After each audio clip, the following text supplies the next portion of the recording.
Olá e bem-vindos a mais uma análise aprofundada. Hoje a gente tem um material que é, olha, pura criatividade. É uma proposta que reimagina o universo de RPG Mundo das Trevas. A ideia central é ousada e, admito, me pegou totalmente de surpresa. E se a gente pegasse o conceito de criaturas companheiras, algo que vemos em universos como Digimon, e adaptasse para esse cenário gótico punk? A missão aqui é entender como isso funcionaria. Como seria jogar não com o vampiro ou o lobisomem, mas com o familiar dele. Exato. E o ponto de partida é aquela imagem clássica que todo mundo tem, né? A do gato da bruxa, um animal com uma inteligência a mais, servindo um mestre.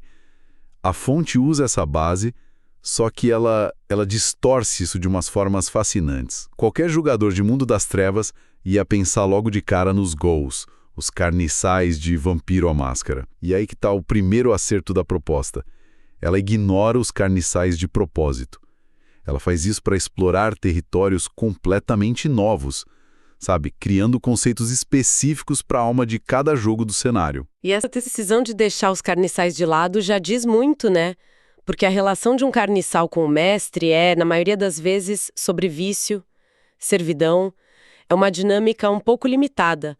Essa proposta parece buscar algo mais complexo. Exatamente. Busca uma parceria, uma simbiose. Às vezes até um parasitismo com vontade própria. A proposta quer que o familiar seja um personagem completo, não só um acessório. E é por isso que ela brilha. Certo, então vamos ver como isso se desdobra. A fonte começa com o lobisomem, o apocalipse, que parece ser o ponto de partida mais lógico, já que os Garou vivem nesse mundo dividido, né, físico e espiritual. Perfeito. Para lobisomem, a proposta é que os jogadores interpretem espíritos. E aqui está o pulo do gato. Diferente de um carniçal, um espírito não é um viciado com a vontade quebrada.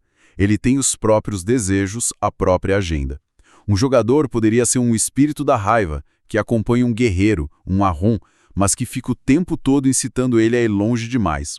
Ou imagina jogar como o espírito de um riacho poluído, ligado a um filho de Gaia, sentindo a dor da contaminação e implorando por vingança.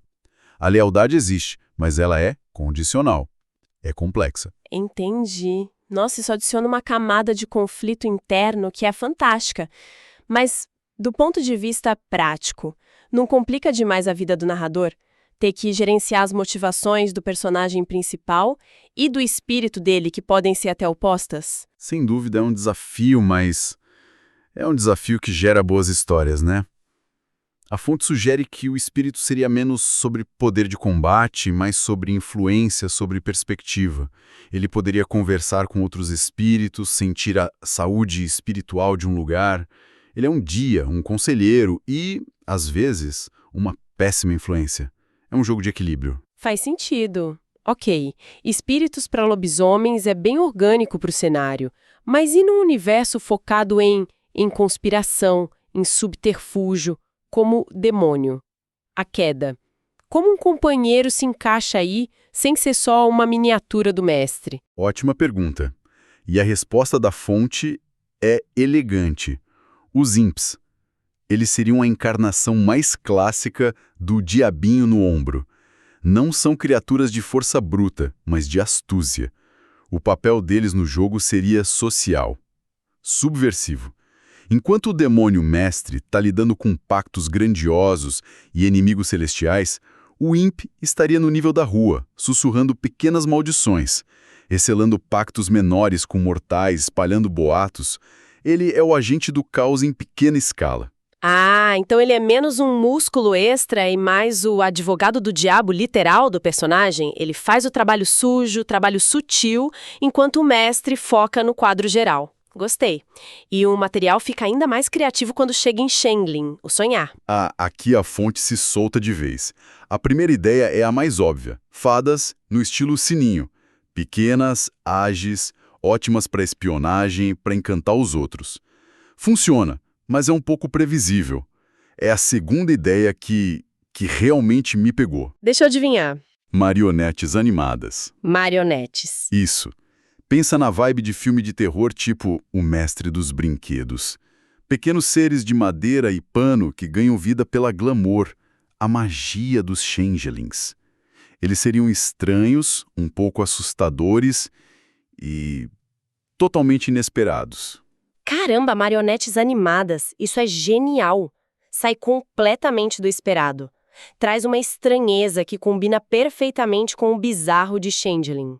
E o mais brilhante é que essa ideia das marionetes cria uma ponte temática perfeita para a proposta de Wraith, o Oblívio, que, para mim, é a mais original e profundamente perturbadora de todas. Os vestígios. Vestígios? O que seriam eles? Mais sombrio, seus piores impulsos. Os vestígios seriam lascas dessa sombra, fragmentos de pura negatividade que, para não serem consumidos pelo esquecimento, se agarram a objetos inanimados. Uma marionete quebrada, um boneco de ventríloco com o sorriso pintado. Nossa, isso é genuinamente sinistro. Então o seu familiar é literalmente um pedaço do seu pior eu. Exatamente. A complexidade disso em jogo é fantástica. Esse familiar seria um reflexo do lado sombrio do mestre. No momento ele poderia ajudar usando seus poderes. No momento seguinte ele estaria sabotando o fantasma, sussurrando coisas terríveis, agindo de acordo com os impulsos da sombra que o criou. É um potencial para drama e horror pessoal que é difícil de superar. O que nos leva às propostas para Vampiro e Mago. A fonte descreve como as mais provocadoras e, depois do vestígio, minha curiosidade está no máximo. Para vampiro, a máscara a gente já sabe que não são carniçais. Então, o que são? São as Blood Dolls, as bonecas de sangue. E a distinção é crucial. Elas não são humanas viciadas na vita e no poder do sangue. Elas são viciadas na sensação de serem mordidas, no êxtase daquele momento. A relação não é de dependência química como nos carniçais, mas de uma obsessão psicológica, quase luxuriosa. Eu vejo potencial pro drama. Mas isso não corre o risco de transformar o jogo numa espécie de novela passional? De desviar o foco? É um risco, mas eu diria que, em Vampiro, o horror passional é parte da trama principal. A fonte argumenta que isso cria um novo tipo de conflito, haveria uma rivalidade natural com os carniçais do mesmo mestre, os ghouls que servem por lealdade e vício veriam as Blood Dolls como concorrentes frívolas e instáveis, meros brinquedos. Isso geraria um ninho de ciúmes, de intriga, de paranoia dentro do refúgio do vampiro. Miliar é um mini-sistema de regras e motivações dentro do jogo. É uma camada de complexidade que exige um tipo de pensamento muito particular para administrar. Exato. É uma habilidade de gerenciar sistemas complexos, seja vite, gnosis ou paradoxo. E essa maestria de sistemas é, na verdade, muito parecida com a forma como se desmonta um edital gigantesco para uma prova ou se estrutura um plano de estudos. É sobre entender as regras, as variáveis e como otimizar suas ações para alcançar um objetivo. Faz todo sentido. A dedicação para construir narrativas, decifrar regras, pensar taticamente, esse perfil se encaixa muito bem na disciplina necessária para provas e concursos de alto nível. Seja vestibular, concurso público, carreira militar, OAB, residência médica. Sem dúvida. A habilidade de focar, analisar e executar um plano é a mesma. Exato. E se você, estudante, quer se preparar de verdade, entra agora em medcolb.com.br, baixa o app e aproveita o maior banco de questões do Brasil, com provas anteriores de todas as instituições, questões comentadas, resumos práticos, aulas completas e flashcards prontos para revisar onde quiser. Voltando à nossa análise. Depois de tudo isso, o que sobrou para Mago Ascensão? O cenário já é tão aberto que imagino que as opções sejam muitas. Aqui, a proposta abre um verdadeiro leque. Para os magos mais tradicionais, tipo a Ordem de Hermes, a gente poderia ter homúnculos, pequenas formas de vida artificial. Para os eutanatos, que lidam com a morte, poderiam ser monstros de Frankenstein em miniatura, sabe? Montados com partes de diferentes seres. E para as facções mais tecnológicas, a inspiração em Digimon finalmente se torna literal. Totalmente. Para um adepto virtual, o familiar poderia ser um espírito digital, um ser de dados que pilota um pequeno drone. Para a tecnocracia, poderiam ser criaturas alienígenas criadas em laboratório ou pequenos robôs. O grande desafio para esses jogadores, claro, seria usar esses poderes no mundo sem que a realidade consensual os esmagasse. E o paradoxo. Como um monstrinho de Frankenstein em miniatura anda por aí sem chamar uma atenção desastrosa? Esse seria o conflito central do personagem. O familiar de um mago é a manifestação mais pura e, talvez mais vulgar do seu poder. Usá-lo é sempre um risco. Ele precisa ser escondido, disfarçado. O homúnculo pode se passar por um animal exótico, o robô por um brinquedo. O jogo vira uma paranoia constante. Ok, os conceitos são fantásticos, mas isso nos leva à questão da jogabilidade. Qual é o arco narrativo? Qual o objetivo de interpretar um personagem que, por definição, existe para servir a outro? A longo prazo, isso não se torna frustrante? A premissa central, segundo a fonte, é que os familiares são as criaturas que voam sob o radar. No mundo das trevas, ninguém se importa com o bichinho de estimação de um vampiro ancião. Ninguém presta atenção no espírito que segue um lobisomem. Eles são ignorados, subestimados. E essa é a sua maior arma. É a vantagem do subestimado. Ninguém presta atenção no pet, então ele ouve tudo, vê tudo, ele é o espião perfeito. Exatamente. O conflito do personagem vem da tensão entre essa lealdade, que muitas vezes é forçada, e um desejo crescente por reconhecimento. O objetivo não é só servir, é provar para o mundo e talvez para si mesmo que ele é uma força a ser reconhecida. E a virada de chave, para mim, é quando a fonte sugere que o próprio mestre pode se tornar o principal obstáculo. À medida que o familiar fica mais poderoso, o mestre pode começar a sentir inveja ou medo. Ele pode tentar reprimir o servo, limitar seus poderes para manter o controle. É uma tragédia grega em miniatura. E isso levanta a questão mais sombria de todas. Qual é o endgame para um familiar? A fonte propõe uma reviravolta perfeita para o cenário. O que acontece quando um familiar se torna tão poderoso que consegue dominar seu antigo mestre? A relação de poder se inverte completamente. O mestre vira o fantoche, a marionete. Uau! Isso vira a premissa do jogo de cabeça para baixo.